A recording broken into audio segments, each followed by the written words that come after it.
Rebonjour. Donc, on reprend le cours sur la transplantation.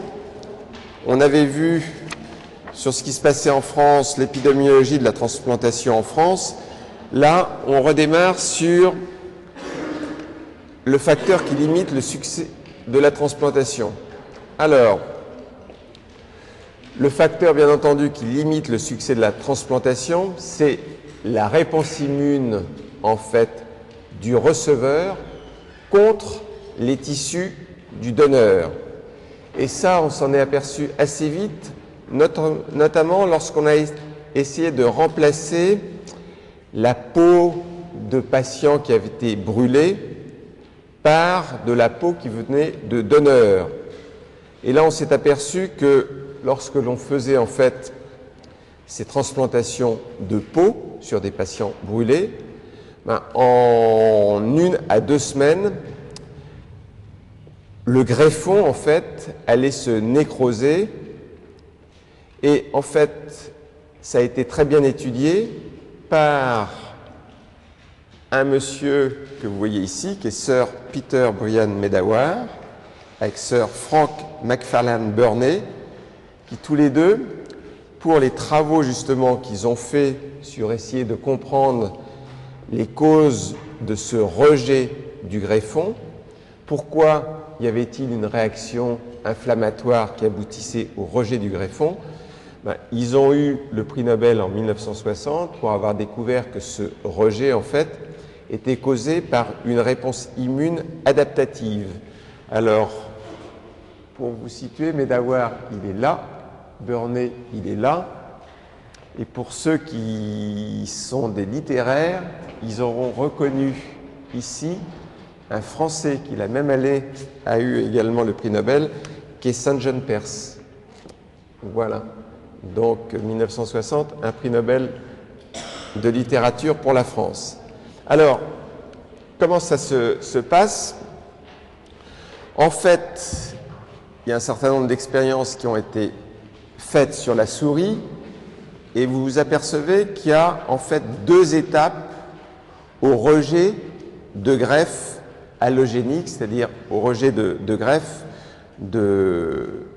lorsque vous injectez ou vous utilisez un greffon qui ne porte pas les mêmes gènes du complexe majeur d'histocompatibilité que les gènes du CMH du greffé. Donc qu'est-ce qui se passe? Vous avez le greffon qui va venir ici de cette petite souris qui est verte, qui est d'une souche A, et vous allez le greffer, ce greffon vert, sur la souche B. Ici, qu'est-ce qui se passe? Il y a un rejet qui n'est pas très rapide, qui ne se passe pas après 3 jours, mais qui va se passer, en fait, ça y est, ça a été rejeté, après 10 jours. Bien. Maintenant, vous allez faire une autre expérience. Toujours, vous avez votre souris verte, votre souche A. Vous faites, cette fois-ci, vous greffez votre greffon vert sur la souris qui a déjà rejeté une première fois un greffon du donneur A. D'accord? Bon, il a rejeté, vous réinsistez, vous refaites à nouveau une greffe, toujours avec la souche A, la même souche que la première fois, à ce receveur qui est la souche B. Et là, ce qui se passe, c'est que vous avez un rejet qui va se faire beaucoup plus vite, qui va se faire en 3 jours. Ça, c'est typique de la réponse immune, où vous avez déjà vu une première fois, en fait, les antigènes, et vous les revoyez cette fois-ci une seconde fois. Alors, vous allez voir que c'est en fait dû à une réponse immune adaptative. Pourquoi? Vous avez toujours la même ou le même greffon qui vient de la souris verte, souche A. Vous avez ici une souris qui est naïve. Simplement, ce que vous allez faire, c'est que vous allez lui injecter, vous allez prendre chez cette souris qui a déjà rejeté le greffon, ici, vous lui prenez ces cellules du système immunitaire, de cette souris donc, qui a déjà vu qui a déjà rejeté le greffon, vous l'injectez à la souris naïve, d'accord? Et dans ces cas-là, qu'est-ce qui va se passer? Il va se passer un rejet extrêmement rapide du greffon. Donc typiquement, c'est bien ce rejet, une réaction immune. Vous avez transféré en fait ce rejet ou cette capacité de rejeter le greffon par des cellules. C'est une réponse immune cellulaire, une réponse immune adaptative. Donc ça, c'est assez clair comme explication. Alors, je vous parlais de greffons et de greffes. Il y a plusieurs types de greffes. Il y a des greffes autologues, ce qu'on appelle également des autogreffes. C'est-à-dire qu'on va réinjecter ou regreffer vos propres tissus. C'est par exemple ce que l'on fait quand on fait des greffes de moelle. On peut à un moment donné, pour une raison X, ou prendre une partie de la moelle, notamment c'est des traitements qu'on fait à des patients qui ont un cancer, et réinjecter la même moelle. C'est vraiment une greffe autologue. La greffe autologue, c'est aussi ce que l'on appelle, ou c'est proche, en tout cas, des greffes qu'on appelle des greffes syngéniques. Les greffes syngéniques, ce n'est pas entre mêmes individus, c'est entre individus, en fait, qui portent les mêmes gènes. Ça va être, par exemple, des greffes entre des vrais jumeaux. Ça, ce sont des greffes syngéniques. Donc, greffe autologue, c'est vous greffez vos propres tissus. Greffe syngénique, c'est lorsque vous allez greffer, en fait, un tissu qui provient d'un sujet qui a les mêmes gènes du complexe majeur d'histocompatibilité, et à l'inverse, vous avez la greffe allogénique. La greffe allogénique, ça veut dire qu'entre le greffon et le greffé, vous n'avez pas les mêmes gènes du complexe majeur d'histocompatibilité. Je vais assez doucement parce que c'est un petit peu compliqué. Et vous pouvez même faire autre chose, vous pouvez faire des greffes xénogéniques, vous verrez que ça se fait, des greffes xénogéniques, c'est rare, ça ne marche pas très bien, mais ça se fait. Des greffes xénogéniques où les tissus du greffon proviennent d'une espèce différente de l'organisme du greffé. Vous pouvez faire des greffes xénogéniques, par exemple, avec des organes qui proviennent, on verra, de porcs, et en particulier de porcs transgéniques.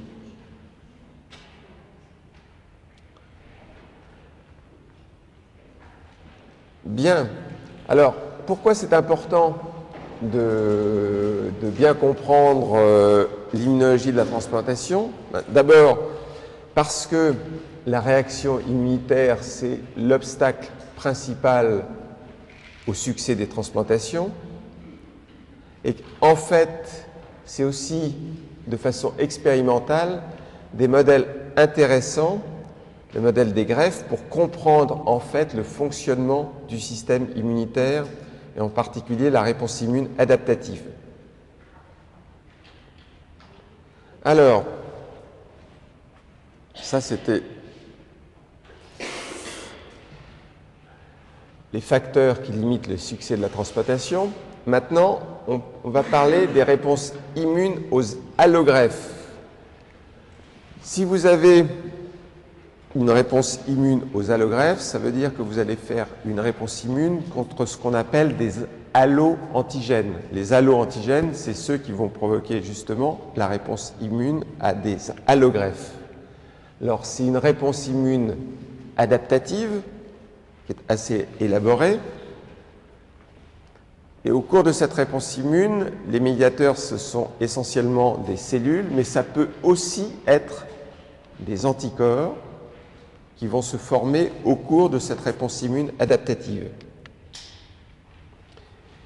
Et la première chose qu'il faut un petit peu comprendre, c'est comment se passe la reconnaissance des allo-antigènes.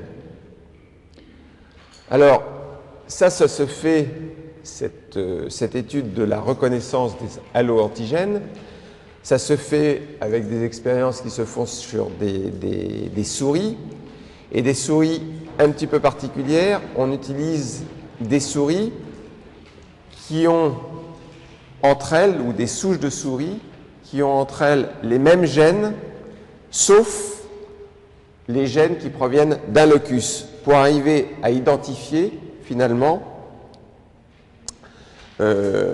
où se trouvent les gènes qui sont responsables du rejet de greffe. Bien, on s'est aperçu, mais vous le savez déjà, puisque vous l'avez déjà vu, que en fait, le rejet de greffe est dû à des gènes codés par le complexe majeur d'histocompatibilité. Ce sont des gènes qui sont codominants. Et pourquoi on s'aperçoit de ça? Vous avez une expérience, là, décidément, j'aime bien les souris vertes. Vous avez ici un donneur d'une souche A, vous le greffez, vous prenez un greffon, vous le greffez toujours à la même souche, on est dans la même couleur, des souris vertes. Là, bien évidemment, vous n'aurez pas de rejet. Par contre, là, vous avez une souris grise de souche B. Le greffon, vous allez le greffer à une souris de souche A. Elle est verte. Bien entendu, vous aurez ici un rejet. Là, pour l'instant, vous n'avez rien appris. Là, c'est plus intéressant.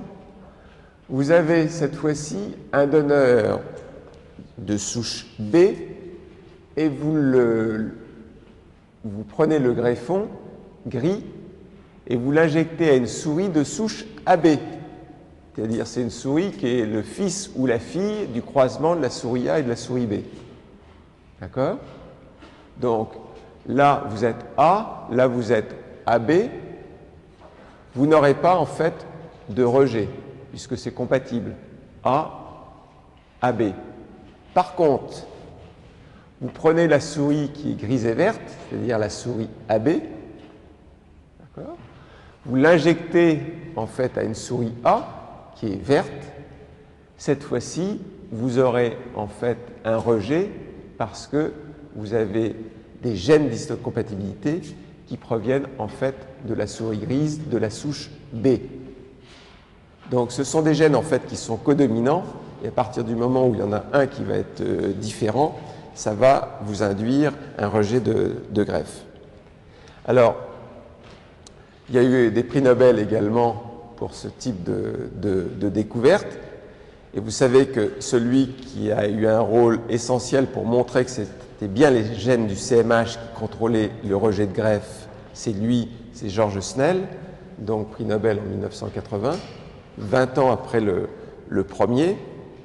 Donc là, c'est exactement la même expérience, sauf que c'est bien les gènes du complexe majeur d'histocompatibilité, c'est bien le locus de ces gènes qui est impliqué dans le rejet des greffes. Bien. On s'est aperçu, ça fait un autre prix Nobel, que ces mêmes gènes, et ça, c'est Benacerraf, qui a eu également le prix Nobel en 1980, vous les avez déjà vus ces photos, c'est Benacerraf qui a montré que ces gènes sont non seulement impliqués dans le rejet de greffe, qui n'est pas, entre guillemets, un phénomène naturel, c'est-à-dire avant qu'on fasse la première greffe de rein, on ne savait pas ce que c'était le rejet de greffe, et encore une fois, c'est une opération complexe, et ce n'est pas quelque chose que fait naturellement votre organisme. Par contre, les mêmes gènes du complexe majeur d'histocompatibilité sont impliqués dans quoi? Dans, en fait, la réponse immune à des antigènes protéiques. En fonction des gènes du complexe majeur d'histocompatibilité, vous allez faire une réponse immune contre une protéine X ou vous n'allez pas faire de réponse immune contre la protéine X. Donc, ces gènes qui ont une fonction naturelle et je dirais une fonction dans la transplantation qui est tout de même un phénomène artificiel. Alors, on est sur la reconnaissance des allo-antigènes. Là, vous allez arriver à une étape un petit peu importante. Cette reconnaissance, en fait, et ces antigènes qui vont induire le rejet de greffe ils peuvent vous être présentés de deux façons. Ces antigènes, ils peuvent être présentés de façon directe, antigènes codés par les gènes du complexe majeur d'histocompatibilité. Ils peuvent être, ça vous l'avez déjà vu, présentés de façon directe, c'est ce qu'on appelle l'alloreconnaissance directe. Vous voyez ici des gènes du complexe majeur d'histocompatibilité qui sont bien là ici en bleu, et c'est ceux qui vont provoquer le rejet de greffe. Et qu'est-ce qui se passe? Ici, ils sont présentés de façon directe à des lymphocytes T un peu particuliers.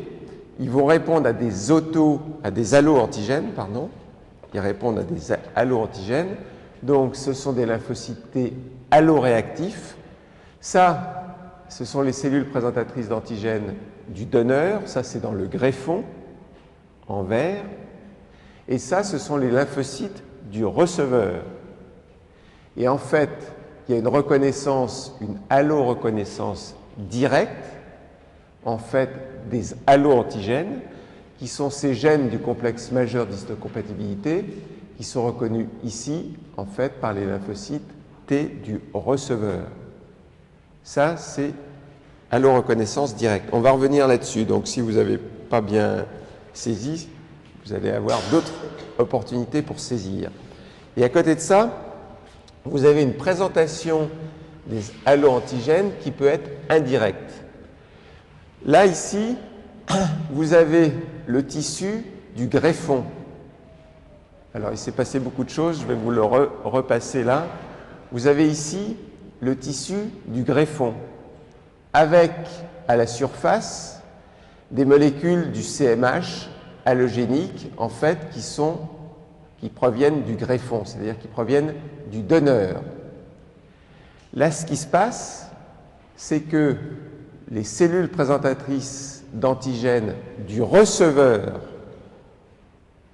ici, vont en fait capturer les allo-antigènes du donneur, vont faire l'apprêtage de ces allo-antigènes du donneur, mais ce sont bien, là, vous voyez, les cellules présentatrices du receveur, qui vont faire l'apprêtage des allo-antigènes du donneur pour les présenter aux lymphocytes T alloréactifs du receveur.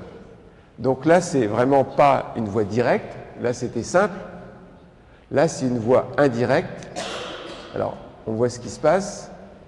OK, processing ici, peptide dérivé d'une molécule du CMH allogénique.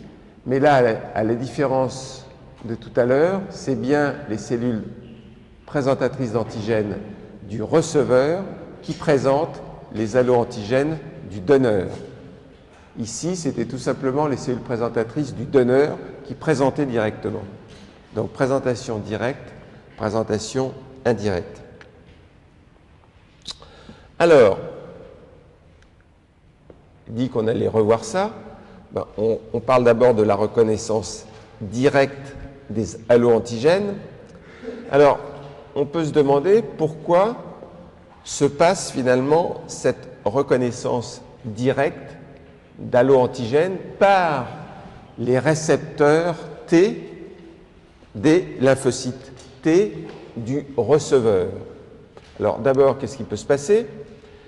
Ici, vous voyez, reconnaissance directe, un lymphocyte T alloréactif du receveur, donc qui reconnaît sur la cellule présentatrice d'antigènes du donneur, il reconnaît ici une molécule du CMH, voilà.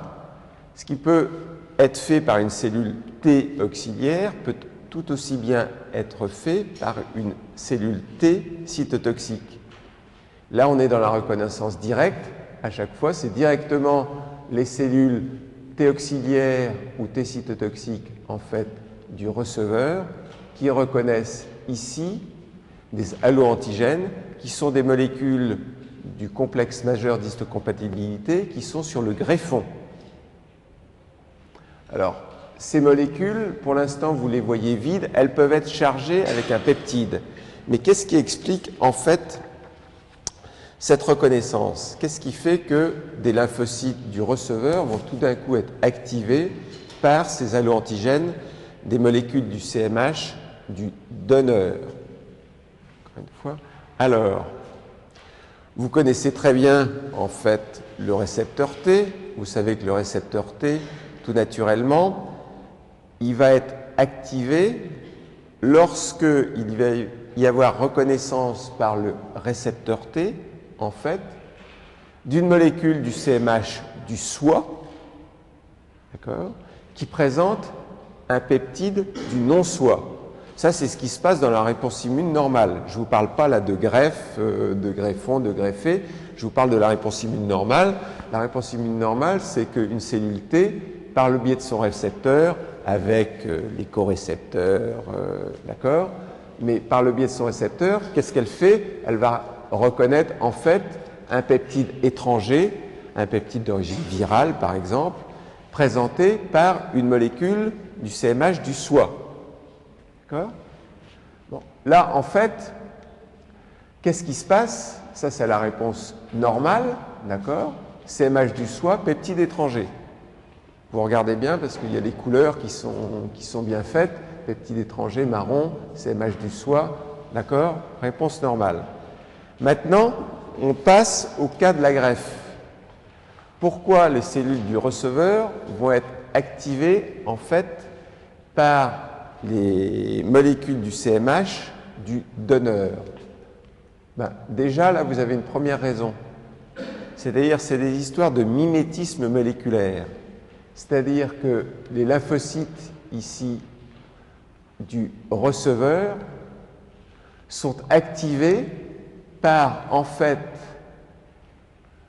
les molécules du complexe d'histocompatibilité, du complexe majeur d'histocompatibilité du donneur.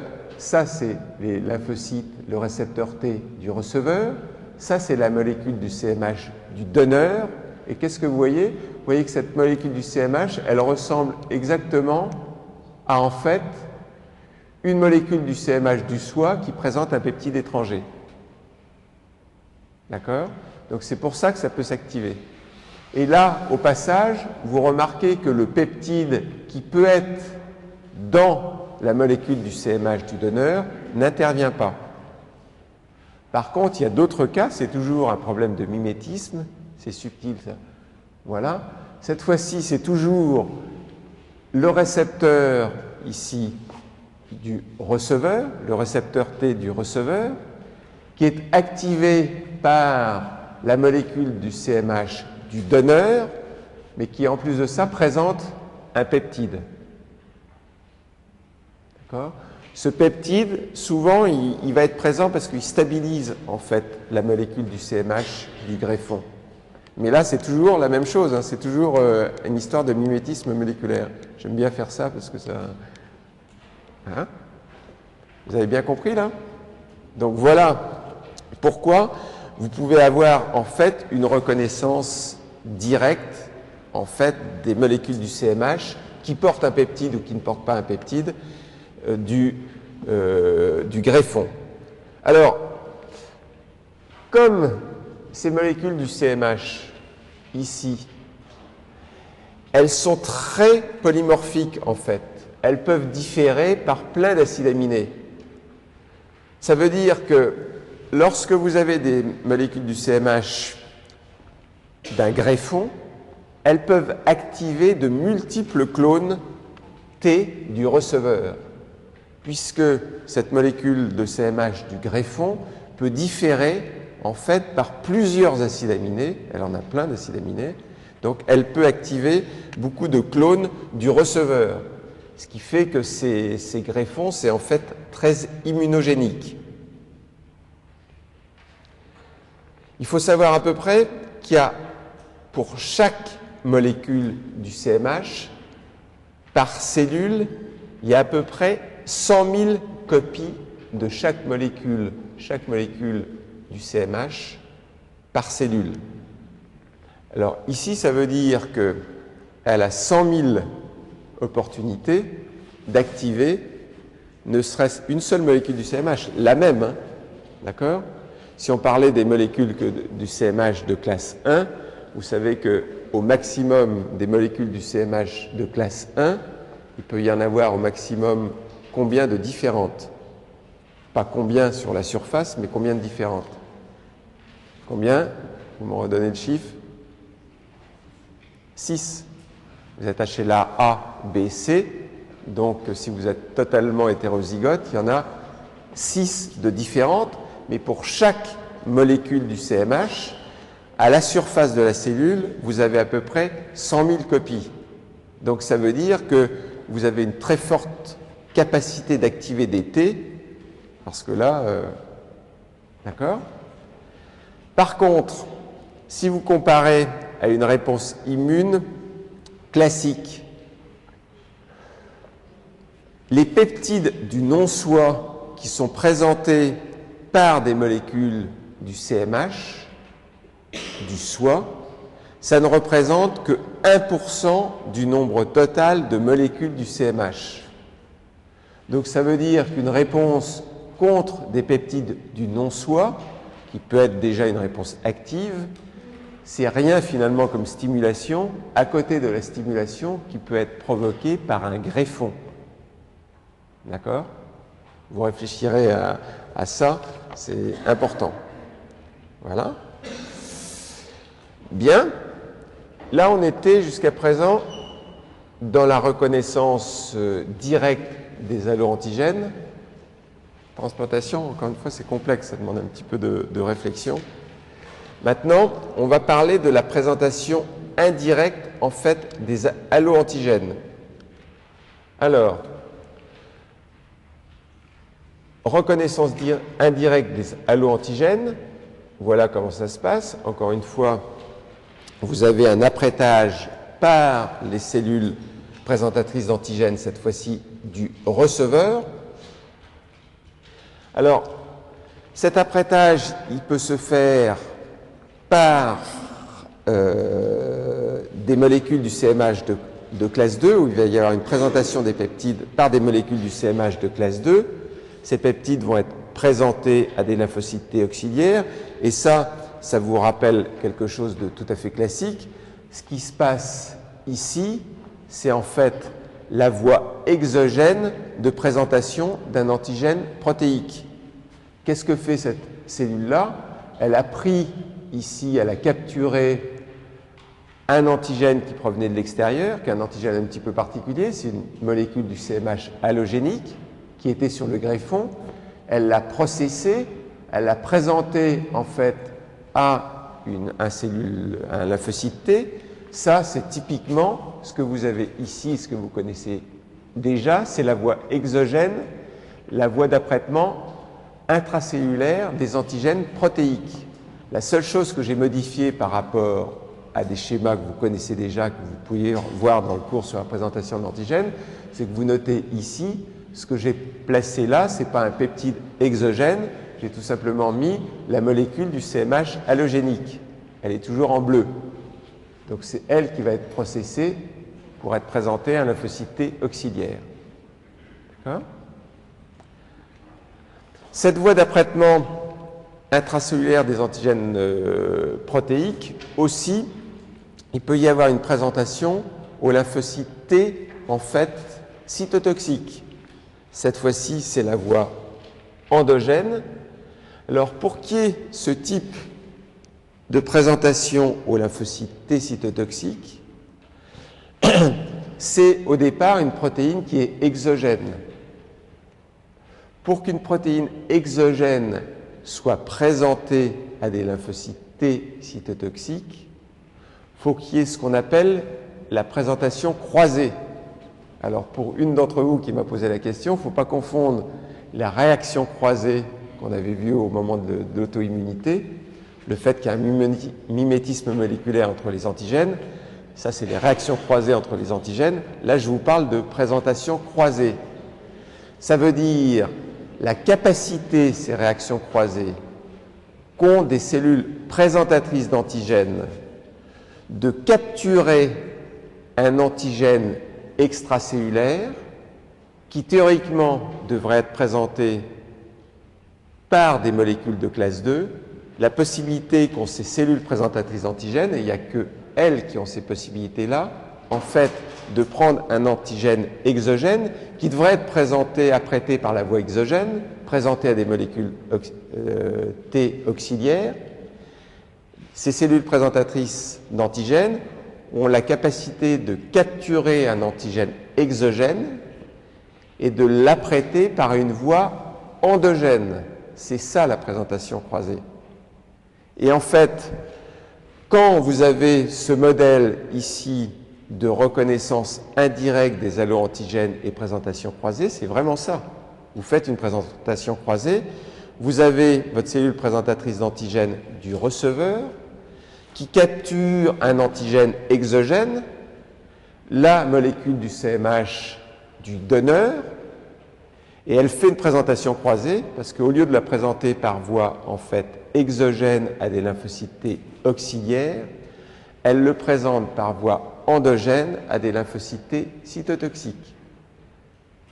Ça, c'est ce que vous avez déjà vu, et je vous l'ai remis, je pense, ici, c'est ce que vous avez déjà vu dans la réponse immune classique, où vous avez là une présentation croisée, où vous avez la cellule dendritique qui va capturer carrément soit des antigènes viraux, soit des cellules infectées par des virus, et au lieu de les présenter, en fait, ces antigènes à des lymphocytes T auxiliaires, ça présente, en fait, à des lymphocytes T cytotoxiques. Présentation croisée, qui capture de la cellule infectée des antigènes viraux, et présentation croisée, je présente cet antigène extracellulaire à des cellules T cytotoxiques.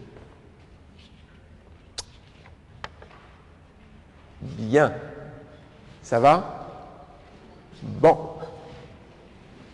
Alors, là, vous avez vu comment se présenter ces alloantigènes. Maintenant, il va falloir que ces alloantigènes, qui vont être présentés en fait de façon directe ou indirecte, qu'ils activent des lymphocytes T autoréactifs. Alors, l'activation des lymphocytes T autoréactifs. Cette activation, bien entendu, elle se fait après la présentation des alloantigènes par voie directe ou par voie indirecte. Donc, on retrouve ici l'alloreconnaissance directe et l'alloreconnaissance indirecte. Et là, vous allez faire attention parce que ça va bouger. En fait, première chose, dans l'alloreconnaissance directe, je vous dis, ce sont les cellules présentatrices du donneur qui directement vont activer les lymphocytes T auxiliaires, par exemple, du receveur. Ben oui, parce que, en fait, la plupart des organes que vous allez transplanter contiennent bien, notamment des cellules dendritiques. Donc, elles sont bien là dans le greffon, ces cellules-là. Donc, elles vont pouvoir faire une présentation directe. Elles ont, en plus de ça, des molécules costimulatrices, mais la seule chose qu'il faut, c'est qu'il faut qu'à un moment donné, ces cellules présentatrices d'antigènes qui sont dans le greffon, faut qu'elles rencontrent les cellules T auxiliaires qui sont chez le greffé et qui sont en particulier dans les ganglions du greffé. Eh bien, c'est pour ça, effectivement, les cellules présentatrices d'antigènes du greffon peuvent, je vous avais dit que ça allait bouger, elles peuvent migrer du greffon au greffé pour aller rencontrer les lymphocytes T auxiliaires du greffé et présenter les alloantigènes au niveau des ganglions du greffé.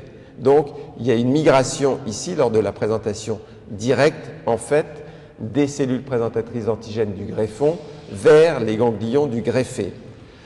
Lorsque vous avez une présentation indirecte, en fait, qu'est-ce qui peut se faire? Il peut se faire également que cette fois-ci, ce sont les cellules présentatrices d'antigènes du greffé qui vont déjà aller vers le greffon. Donc, ici, je recommence le mouvement. Puisque ces cellules présentatrices d'antigènes du greffé, elles doivent apprêter les allo-antigènes du greffon, il faut bien qu'elles se rencontrent. Et là, vous pouvez avoir deux mouvements qui se passent. Ce sont les cellules présentatrices d'antigènes du greffé qui vont aller voir du côté du greffon et qui vont tomber sur les allo-antigènes du greffon. Donc c'est ce mouvement-là. Ou autre chose, ce sont en fait les allo-antigènes du greffon qui vont aller à la rencontre, ici, des cellules présentatrices d'antigènes du greffé. Voilà. C'est donc deux mouvements qui se sont passés. Très bien. Une fois que vous aurez qu'il y aura eu cette rencontre déjà, il y a d'autres mouvements qui peuvent se faire, notamment les cellules T alloréactives du receveur. Elles vont à un moment être, bien entendu, activées et elles peuvent migrer, ou elles vont migrer, à un moment donné, une fois qu'elles ont été activées. Donc ce sont ces cellules-là, hein. Elles ont rencontré leurs allo-antigènes des différentes façons que je vous ai expliquées. Elles sont activées. Et une fois qu'elles sont activées, au niveau du ganglion notamment, qu'est-ce qu'elles vont faire? Encore un mouvement. Elles vont aller cette fois-ci du côté du greffon et elles vont provoquer le rejet de la greffe. C'est vrai pour lorsque vous avez une allo-reconnaissance directe, c'est aussi vrai lorsque vous avez une allo-reconnaissance indirecte. Il faut bien qu'à un moment donné, pour que malheureusement vous ayez le rejet de la greffe, que les cellules T alloréactives aillent au niveau du greffon pour cette fois-ci provoquer des lésions. J'aime bien parce que Jonathan m'a l'air de dire que ça va, c'est assez clair. Bien. Alors. Bien.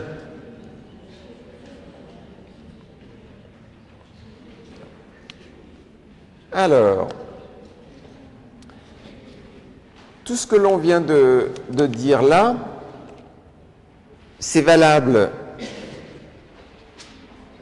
lorsque l'on fait une greffe, bien entendu, c'est exactement des mêmes mécanismes ou des mécanismes proches qui se passent, par exemple, lorsque vous avez aussi une interaction fœto-maternelle. Ça, c'est important à retenir. Vous savez que le fœtus, il exprime bien entendu les molécules du CMH en fait du père, donc il est ce que l'on appelle vis-à-vis ce fœtus, vis-à-vis de la mère, il est semi-allogénique. Il y a la moitié en fait des molécules du CMH qui peuvent être différentes entre le père, entre la mère pardon, et le fœtus. Bien. Là, vous avez vu les bases moléculaires, quasiment, les bases moléculaires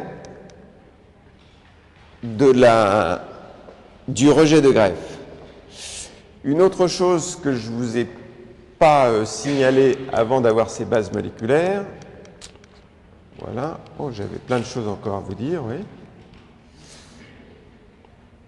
Voilà. On n'a pas terminé tout à fait sur les bases moléculaires.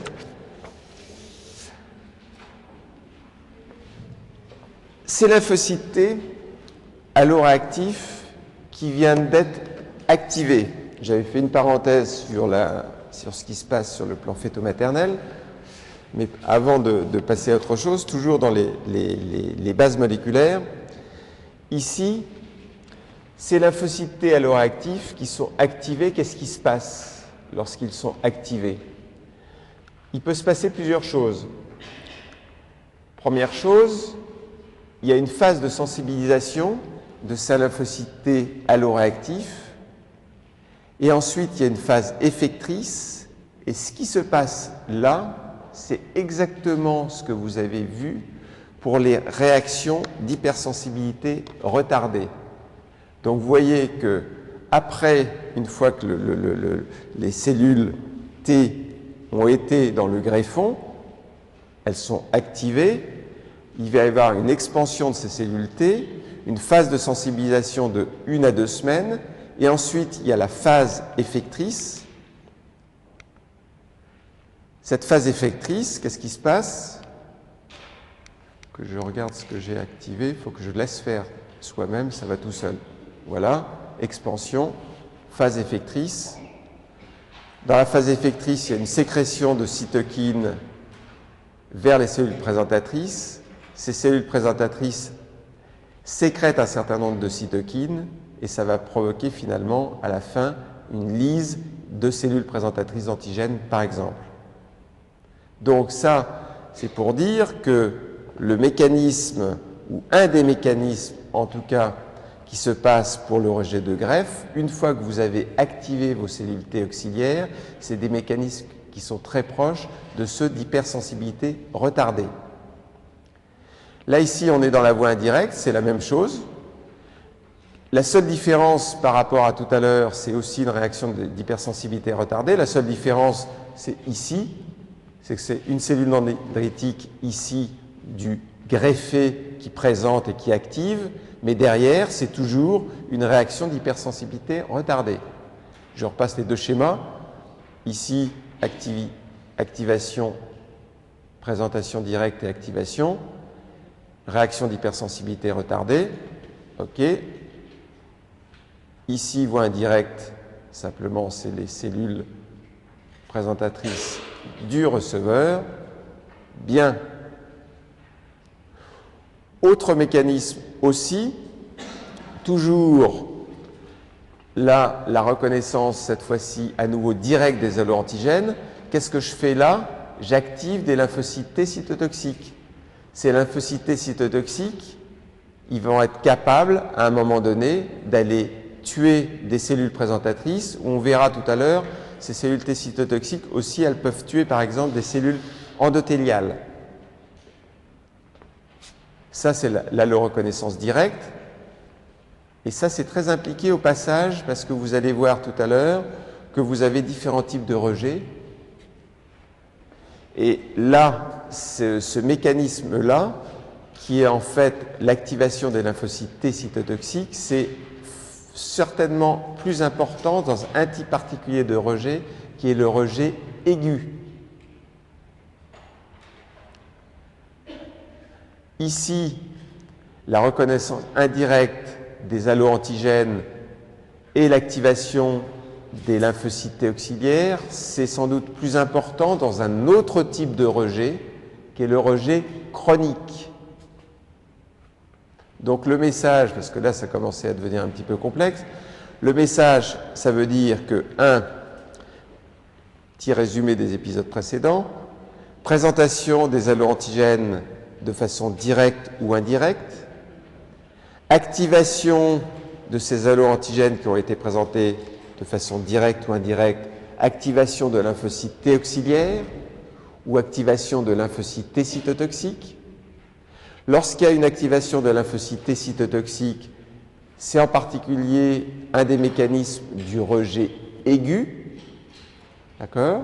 Alors que lorsqu'il y a activation des lymphocytes T auxiliaires de façon indirecte, c'est plutôt impliqué dans le rejet chronique. Voici une bonne façon, cette fois-ci, d'introduire, en fait, après les bases moléculaires, le mécanisme effecteur du rejet d'allogreffe. Alors, pour étudier ces mécanismes effecteurs du rejet d'allogreffe, une chose que vous pouvez faire, c'est d'étudier in vitro, et classiquement un modèle d'étude in vitro que vous avez déjà vu, mais je vais le redétailler un petit peu mieux, ce sont les réactions lymphocytaires mixtes.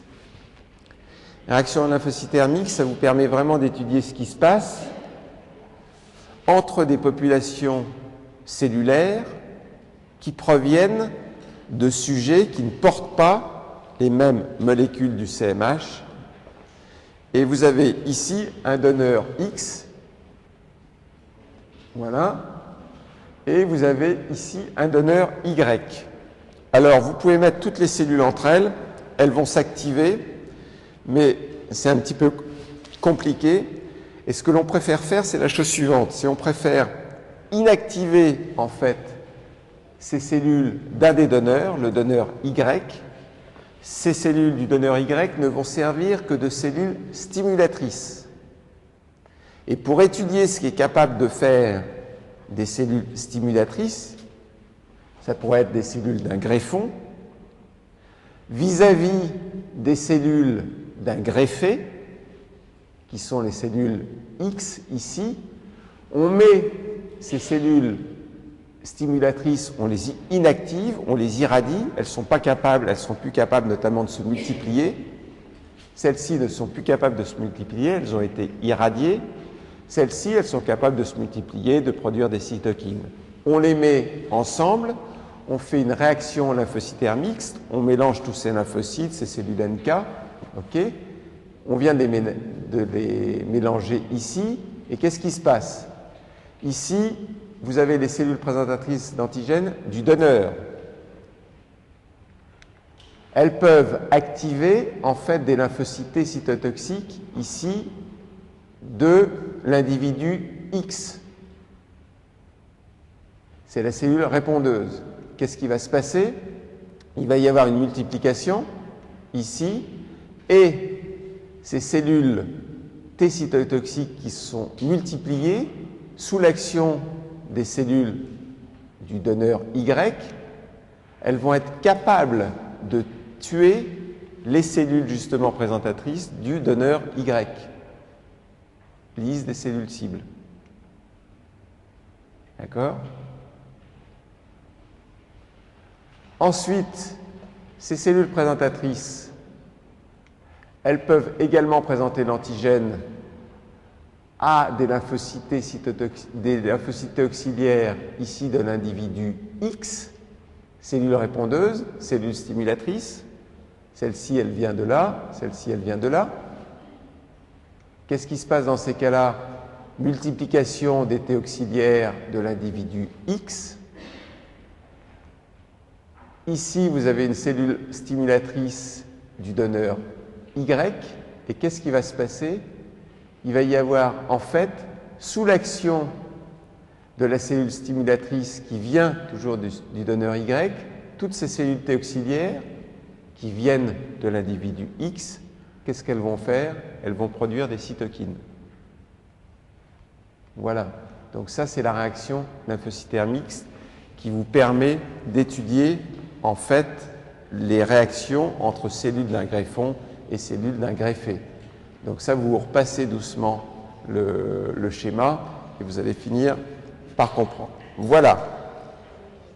Alors, une fois qu'on a compris ou tenté de comprendre les bases moléculaires, les alloantigènes, les cellules alloréactives, la présentation directe, la présentation indirecte, l'activation des T auxiliaires, des T cytotoxiques, qu'est-ce qui se passe dans la vraie vie, entre guillemets? Dans la vraie vie, c'est d'abord un rejet qui peut être un rejet hyperaigu. Alors, rejet hyperaigu, sur le plan histologique, ça se traduit, alors je ne vais pas faire de vous en 2 minutes des histologistes distingués, simplement vous voyez sur cette diapositive qu'entre l'aspect histologique que vous observez dans le greffon, suivant que c'est un rejet hyperaigu, aigu ou chronique, même sans être fin histologiste, on s'aperçoit que ça n'a pas tout à fait la même allure. Donc, dans le rejet hyperaigu, c'est ce qui correspond à la photo de gauche. Qu'est-ce qui se passe? Si c'est hyperaigu, ça veut dire déjà que ça va se manifester dans les minutes ou dans les heures qui se passent lorsque vous avez remis en continuité les vaisseaux du greffé et du greffon. Lorsque vous avez remis en continuité les vaisseaux du greffé et du greffon, il se passe au niveau des vaisseaux du greffon, il se passe une occlusion, ce qu'on appelle une occlusion thrombotique,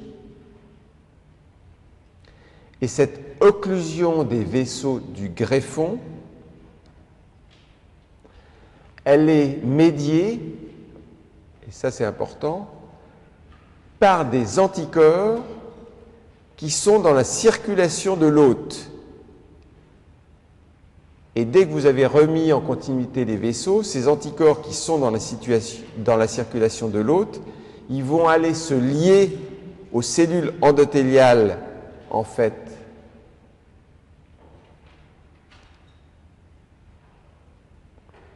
du greffon, et vont provoquer le rejet de la greffe.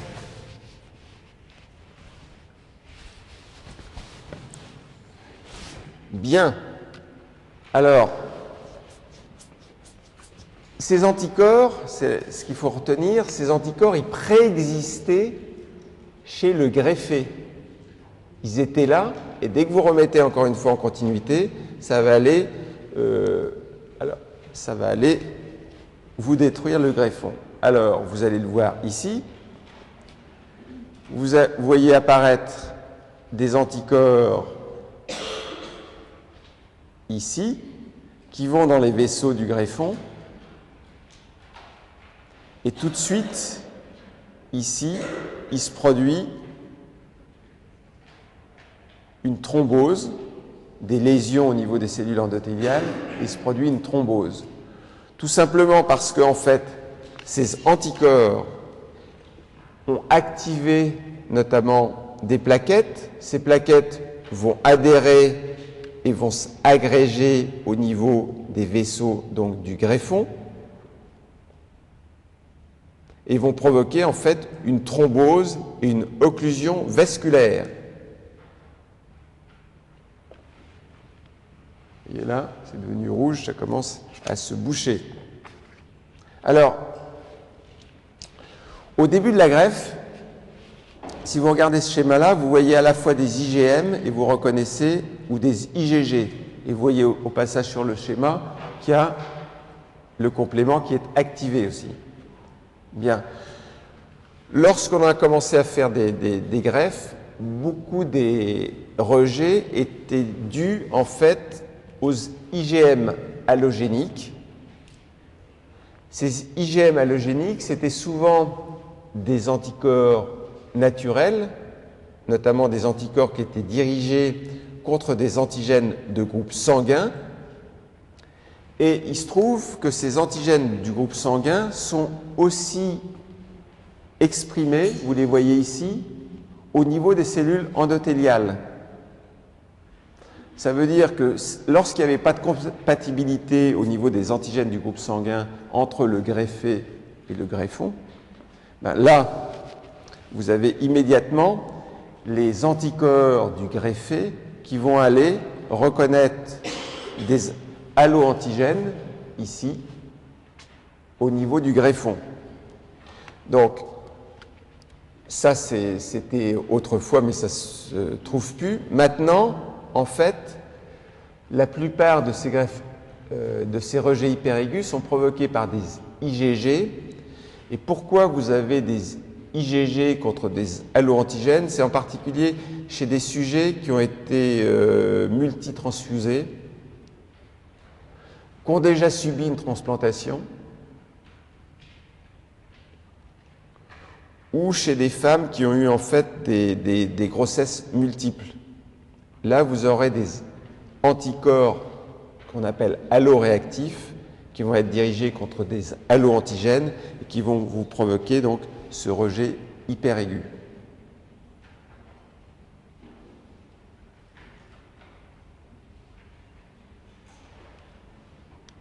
Alors,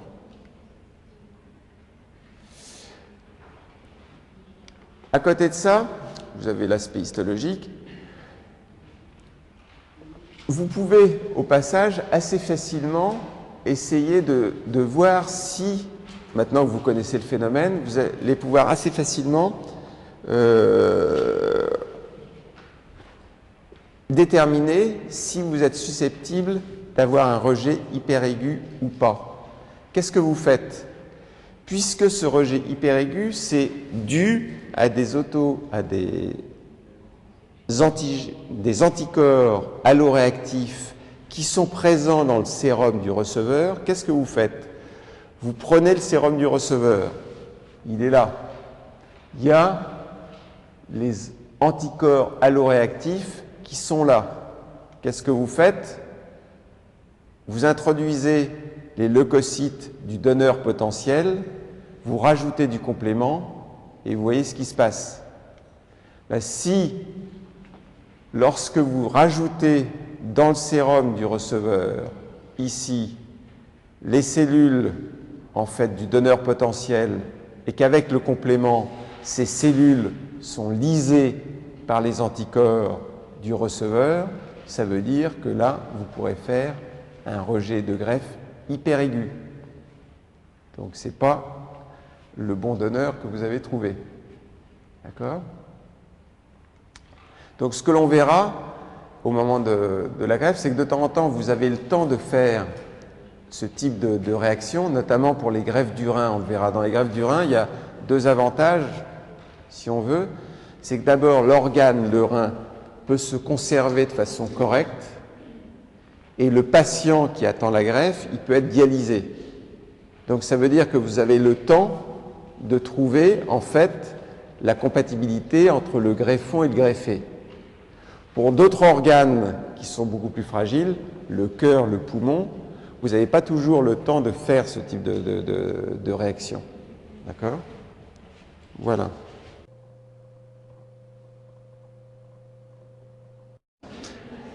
Il faut distinguer donc les souris syngéniques, qui sont des souris qui ont exactement les mêmes gènes du complexe majeur d'histocompatibilité. Et lorsque l'on veut localiser en fait un gène impliqué par exemple dans le rejet de greffe, on peut utiliser cette fois-ci des souris congéniques qui ont les mêmes gènes du complexe majeur d'histocompatibilité, sauf pour un locus. Donc vous pouvez comme ça localiser locus par locus où se passe le phénomène qui vous intéresse. Donc souris syngénique, les mêmes gènes du complexe majeur d'histocompatibilité, souris congénique, différence sur un locus.